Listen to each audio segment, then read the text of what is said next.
Күнгәйлі болсын, аса құрметті қазағым, назарыңызда Жанбол Рахматулла. Естеріңізде болса, былтыр, яғни 2020 жылдың сәуір айында коронавируспен күресуге ауруханаларымыз жеткіліксіз болып жатқандықтан, үкімет жаңа жылдам ауруханалар салуға тапсырыс берген болатын.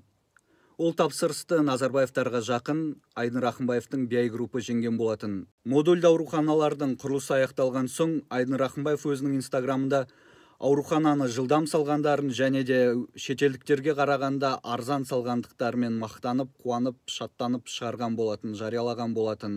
Енді қазір 2021 жыл Антикордың мәлімдемесі бойынша Алматыдағы модульді аурухананың салуға құрылысына 5,5 миллиард теңге жұмсалса, соның 3,9, яғни 4 миллиард теңгеге жуығы Назарбаевтарға жақын Айдын Рахымбаевтың BI группына еншілес компаниясы BI Индустриалдың басшысы мен Алматы қаласының жайлы қалалық орта бөлімінің басшысы Сапар Нұрашев бірге жымқырған дейді.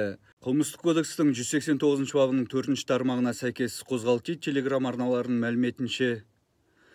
Ал осынша қаржы жымқырды деп айыпталып отырған Алматы қаласының жайлы қалалық орта бөлімінің басшысы Сапар Нұрашев әлгінге дейін бостандықта жүр екен. Тіпті өзінің ісін әкімдікке барып атқарып жүр екен. Сонда істі қозғап отырған ұйым, агенттік осынша қаржы жымқырды деген адам Храпуновқа ұқсап шетел асып кете алмайды деп ойлай ма?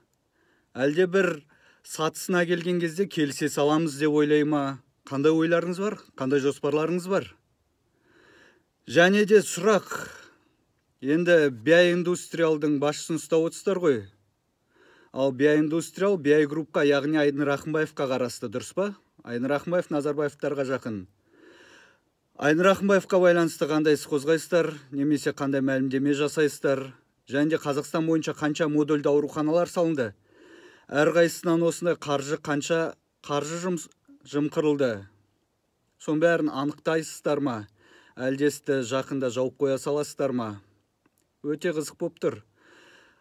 Халқының, өзінің отандастарының ауруынан көмек берудің орнына 3 есе, 2 есе баға артық қойып, оны тағы да нәтиже, достижение дейді ғой, мақтаныш көріп, инстаграмға шығарып отқан Рахымбаев, саған сөз жоқ.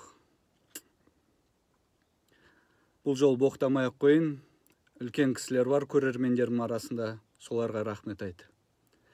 Сонымен, Антикор қанша модульді ауруханада, қанша қаржы қайғаларда жымқырылған толық ақпарат күтеміз. Ал қазағым, сіздермен болған, назарыңызда болған Жанбол Рахматулла. Бұл мәселені ары қарай бірге бақылайтын боламыз.